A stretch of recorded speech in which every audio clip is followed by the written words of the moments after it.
Hello everyone, and welcome back to the second Hungry Bones Halloween special. Halloween, a time to watch scary movies, carve pumpkins, go to parties, or play horror games. Some people think Halloween is about spending time with family or celebrating the dead. No, it's not. Those are all lies, actually. Everybody knows that the true purpose for Halloween is nothing else but candy. On every Halloween night, it has become a tradition for kids to go door to door and ask for candy from other people. But did you know that about 90% of those kids doing that are doing it completely wrong? They could be getting about 10 times more candy if they just followed my couple of steps. Think of this as like Sun Tzu's The Art of War for trick-or-treating. This is the definitive edition, ultimate trick-or-treating guide to get the maximum amount of candy. All those other guides out there, fake! Who would you rather trust? Some random guy on the internet, or me, a literal staple of Halloween decorations? That's what I thought. So thankfully, you came to the right place. Now get comfy and take a notepad out, because this is Hungry Bones' ultimate guide to trick-or-treating.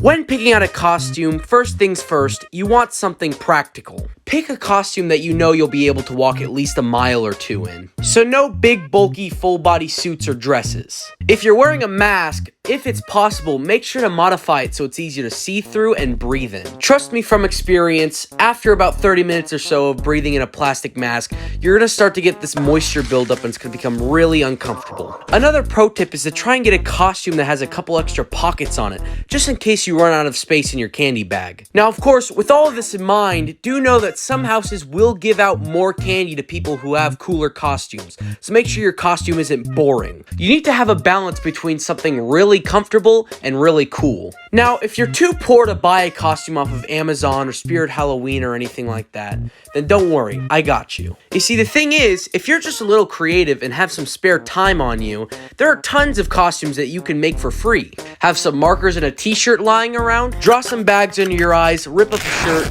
boom, you're a zombie. Or if you have a bike, get a messenger bag and some old newspapers and boom, you're a paper boy. And if you really want to up your DIY costume game, learn how to make fake blood. So now that you have a comfortable yet stylish costume, it's time to pick out which bag you're going to use to store your precious sweet, sweet candy.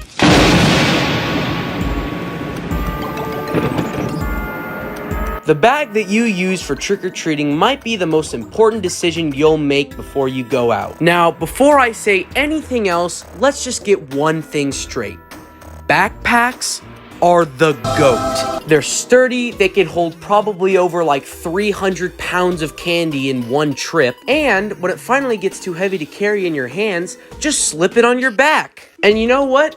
I'll bet you all of my king-size Hershey bars that every single person watching this video has a backpack. Or at least every person who's actively trick-or-treating. Now, on the off chance that your backpack just magically burst into flames before you walked out the door to go trick-or-treating, here are a few alternatives. Plastic bags can be alright, although if you're carrying too much candy, there is a chance that it might rip. Pillowcases can also work. They're a lot more sturdy than plastic bags are, but because they have no handles, it can kind of get awkward to carry after a while. Just whatever you do, do not use those crappy little plastic tubs McDonald's gives you with their Happy Meals. They can barely carry anything, and because of how cheap they are, the handle usually breaks within 3 minutes of use. So unless you're like 2 years old, there are way better options out there. So now that you've picked out your bag, it's time for one of the most difficult parts of your journey.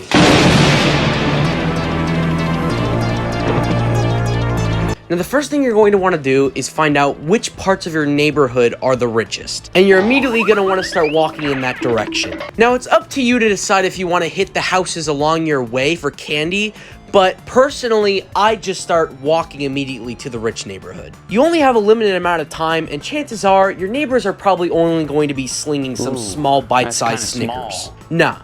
you're looking for the king size, alright? Also know that 90% of the time, the houses with more decorations mean the better the candy. Also, if you ever run into somebody who's giving out apples, you have my full blessing to just beat the shit out of them. Hungry Bones does not condone beating the shit out of anyone, no matter what candy they might be giving out for Halloween. Also, I can't believe I have to say this, but if someone welcomes you into their house telling you the candy's inside, unless you know them, don't go in their house. Not only is it wasting your time, but, you know, you don't know them. Also, I can't believe I have to say this, but if your candy looks like it's been tampered with in any way, or let's say that your Smarties are looking suspiciously like fentanyl tablets, don't eat it. Always check your candy before you shove it in your fat, greasy mouth. Alright, PSA over. When you're done pillaging all the rich people's candy like some fat, pre-diabetic Robin Hood, you're gonna want to just keep hitting people's houses until the last few hours of trick-or-treating. Then once you start seeing any other people out on the street,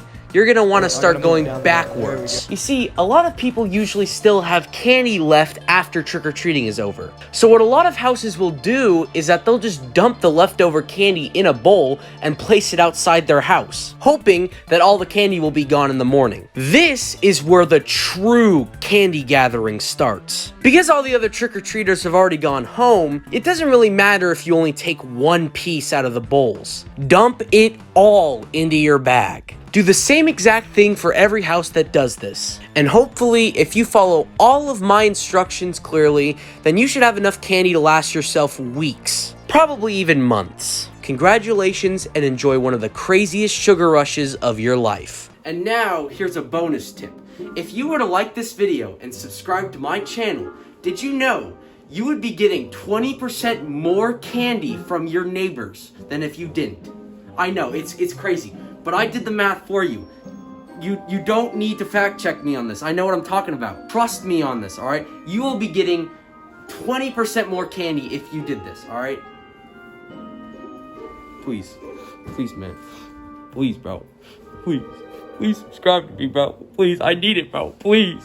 Please. Thank you all for watching this video. I hope you have a great time trick-or-treating, or if you're too old for that, I just hope you have a good Halloween. I don't even know why you're watching this if you're too old to trick-or-treat in the first place.